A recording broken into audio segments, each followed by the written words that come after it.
Do, mas é duas letrinhas aí que vieram criar uma aula online, e algumas criar uma pessoas que minha casa. Tem algumas técnicas bem simples para fazer isso, que dá para fazer sentado.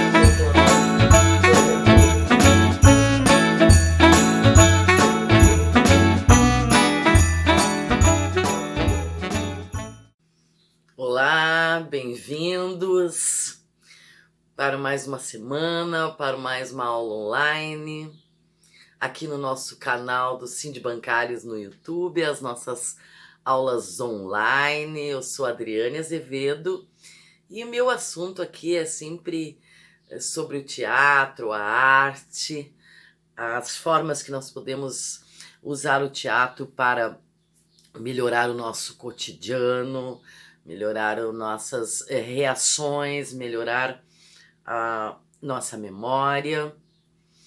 E hoje, continuando um pouco o que eu conversei com vocês na aula passada sobre algumas curiosidades desse universo da arte e do teatro.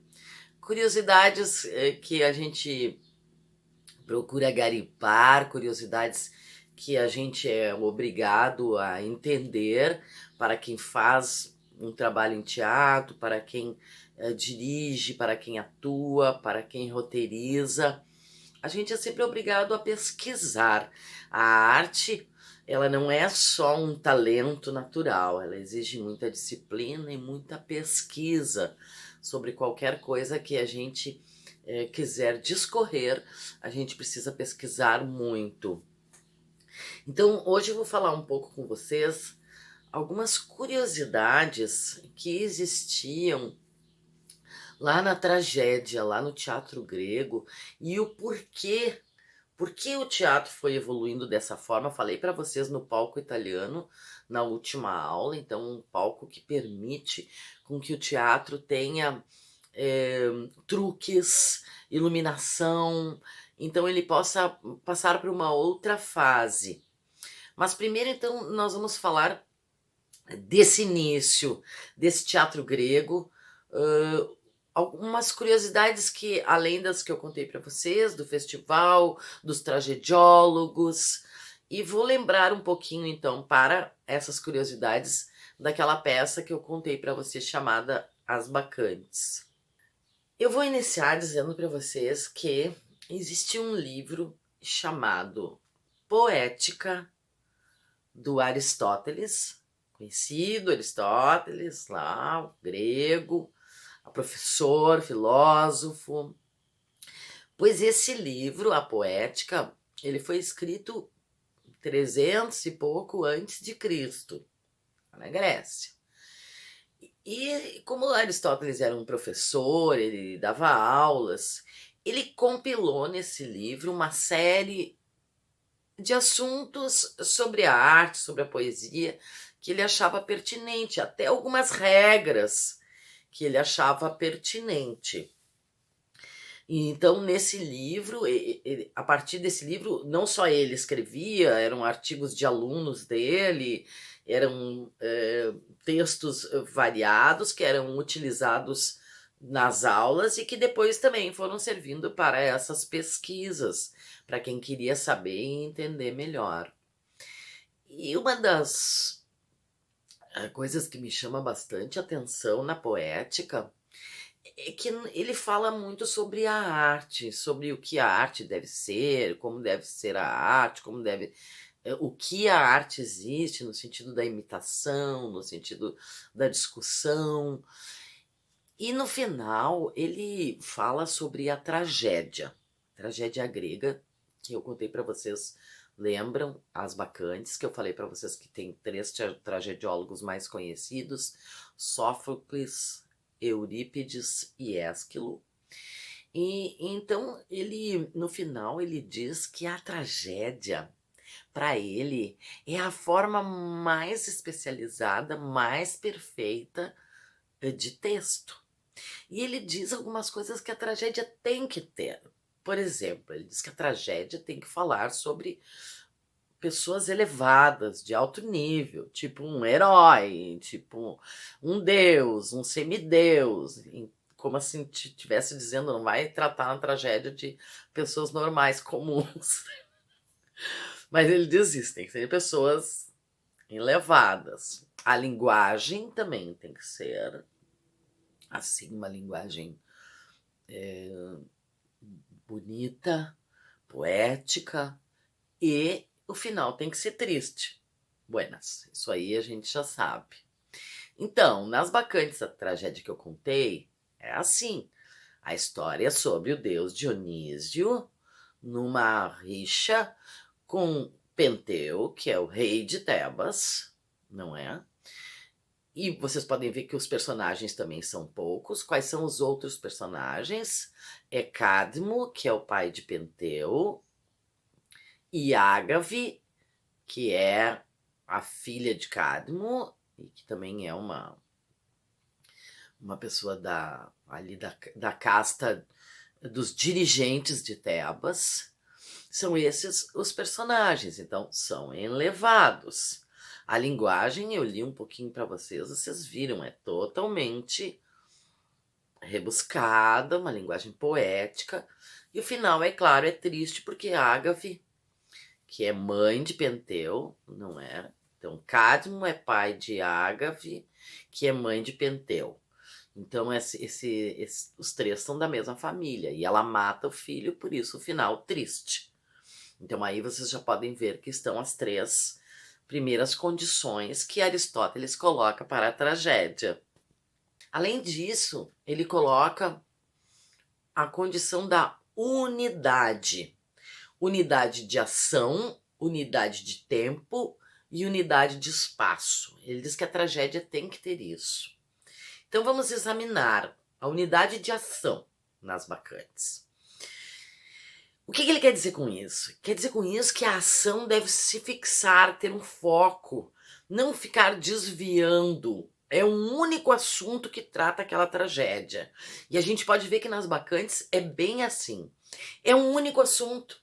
O único assunto é o fato de Penteu não acreditar em Dionísio, no deus Dionísio, não querer que a cidade faça cultos ao deus Dionísio, e Dionísio, em contraponto, faz com que todas as mulheres da cidade vão para o culto dele, enlouquecidas, e isso irrita Penteu, que prende Dionísio. Dionísio se solta, convence Penteu a ir lá nos montes onde estão as mulheres, não é? E enlouquecidas lá no seu culto a Dionísio, e aí convence Penteu aí disfarçado de leão, e Ágave, achando que é um leão mesmo, mata Penteu e entra na cidade com a cabeça dele espetada no tirso, que é aquele bastão que as bacantes, que são as seguidoras de Dionísio, levam. Então essa é a unidade de ação. Só acontece isso. Não tem assuntos paralelos, sabe? Não é como, por exemplo, na novela, que a gente tem um assunto central, mas vários outros paralelos. Não, na tragédia é esse o assunto central, e é esse aí o assunto sempre. Então é a unidade de ação.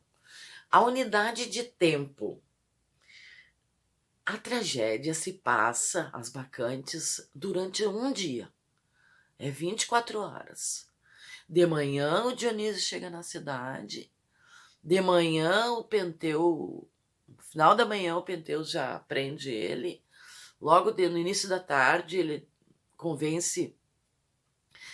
Dionísio convence Penteu a ir para os montes, ele vai de tardezinha ele é morto, e já no início da noite, no final da tarde, Ágave entra com a cabeça de Penteu espetada no tirso na cidade. Tudo se passa em um dia só, entendem? Essa é a unidade de tempo que tem na tragédia. A unidade de espaço também é bem visível. Tudo se passa na cidade de Tebas. E o único espaço que a gente percebe descrito na tragédia é essa frente do Palácio de Tebas, que é onde tudo ocorre, é onde Cadmo e Tiresias, que é aquele sábio que eu falei para vocês, que aparece em várias tragédias, ele também é um dos personagens, pois ele e Cadmo, são senhores já, eles estão na frente do palácio, eles vão sair para seguir as bacantes. Dionísio chega na frente do palácio, encontra Penteu prende ele no palácio, eles conversam, Penteu sai para os montes, ali perto da cidade, em volta da cidade, não é? E depois a Ágade retorna e é na frente do palácio que ela dá o seu último texto, o seu último texto final da tragédia, que é lindíssimo, como eu já falei para vocês. Então, vocês entenderam essa unidade de ação, a mesma história? A unidade de tempo é um dia que se passa tudo, e a unidade de espaço, tudo se passa na cidade de Tebas. Por que era assim? Depois que a gente vai estudando um pouco a evolução do teatro, a gente vai entendendo. Era assim porque era um espetáculo ao ar livre. Só tinha lá um cenário, que muitas vezes era composto de portas, porque era por onde o ator entrava e saía no espaço aonde não era público. O público era a arena. 3 lados da plateia do espaço teatral era público e um lado era encenação. Então o público ficava ao redor, era um teatro de arena, teatro circular. Então, digamos que tivesse a porta do palácio, pronto, já era o cenário. Não existiam trocas de cenários, porque não existia como. Não existia iluminação, não existia o urdimento, como eu expliquei para vocês, para esconder varas de cenário. Então, e outra coisa, ao ar livre é algo muito mais desconcentrado, se vocês pensarem, do que uma caixa preta, uma sala fechada, escura.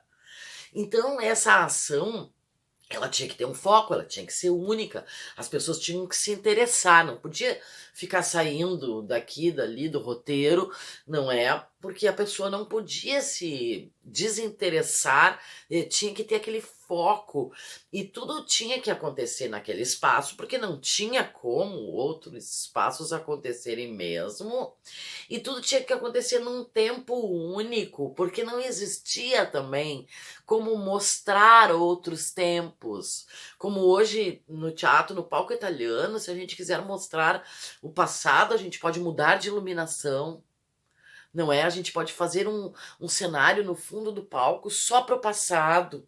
Então, eles não tinham estes mecanismos para os truques, para a ilusão de que aquele espaço da caixa cênica preta, como no teatro italiano, nos permite a entrada e saída por vários pontos de atores. Nós temos todas as entradas laterais, a passagem não é pelo fundo dos atores, cenários descendo, cenários entrando e saindo. Não existia isso. Era necessário, na tragédia, essa unidade, justamente por causa desta condição de que eram mais de 5.000 espectadores, num lugar aberto e ao ar livre, sem iluminação, muitas vezes contando com algumas intervenções da natureza, provável, pássaros, barulhos de outros animais, nuvem, sol, sei lá, tudo acontecia e o espetáculo ia acontecendo. Eram festivais que aconteciam com vários espetáculos. Então, tudo isso não possibilitava que fosse de outra forma. Então, é claro que Aristóteles colocou essas regras, porque isso deve ter acontecido naturalmente. Naturalmente, os tragediólogos iam escrevendo para estas unidades de tempo, de ação e de espaço. Pois então, veja, isso é uma curiosidade. Agora, se tiver alguma tragédia em casa, algum livro, se conseguir acessar uma tragédia aí na internet, sem ser as bacantes, dá uma lida e percebe se ela tem essa unidade.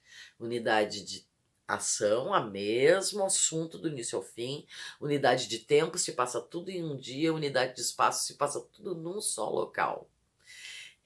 Essa é uma característica das tragédias. As tragédias, então, têm essa característica de unidade, que é descrito por Aristóteles no seu livro Poética. Ele também diz que a tragédia, como eu disse para vocês, é a mais refinada forma de dramaturgia para ele, entende? Para ele, a tragédia é o must, é o auge da dramaturgia. E realmente as tragédias são muito bem escritas, são muito interessantes. Vale a pena tentar ler, apesar da linguagem. Às vezes a linguagem é um pouco rebuscada. E como eu falei para vocês também, além de todos os personagens, que não são muitos, nós vimos nas bacantes, é Tiresias e Cadmo, Penteu, Dionísio e Ágave. 5 personagens nessa tragédia apenas. Claro que depois tem as bacantes, que são várias mulheres, mas aí é uma figuração. Personagem mesmo são esses que eu falei para vocês, são poucos. Não é a cidade de Tebas e um dia do início ao fim. Essa é a unidade da tragédia, que é uma curiosidade, porque, como eu disse para vocês, depois que a gente vai percebendo o porquê, depois que a gente vai vendo a evolução, depois a gente vai ver a evolução, por exemplo, um pouquinho do teatro medieval. Estou prometendo aqui alguns dias para vocês, algumas aulas, vamos falar um pouco sobre o teatro medieval. Daí a gente vai vendo também o teatro medieval vai se desenvolver lá nas igrejas. Por quê? Porque daí o centro das atenções é a Igreja Católica na época, não é? O cristianismo, as igrejas são o centro dessa vida na Idade Média, dessa vida medieval. E, é claro, o teatro vai surgir por ali também. Mas eu também quero, na aula que vem, conversar com vocês um pouco sobre teatro de bonecos, tá certo? Deixei um aqui para terminar e para vocês verem. Um boneco de luva. Não é daqueles que se coloca a mão assim dentro. Assim, dentro. E aí eu vou mostrar para vocês um pouco das formas de manipulação do teatro de bonecos. Enquanto isso, espero que vocês tentem ler uma tragédia, peguem aí na internet, ou que vocês tenham em casa, um desses 3 tragediólogos que eu disse, e ver se vocês acham qual é a unidade de ação, de tempo e de espaço, que é essa característica que eu contei hoje para vocês. Espero que vocês tenham uma boa semana e aguardo vocês então para a próxima aula sobre manipulação de bonecos, formas de manipulação de bonecos, e mostrar um pouquinho de alguns bonecos que eu tenho para vocês. Assistam às nossas outras aulas, inglês, yoga, ginástica, dança de salão. E qualquer coisa, só me procurar no Face ou no Instagram. Eu sou Adriane Azevedo, esse é o canal do Sim de Bancários no YouTube. Beijo, boa semana.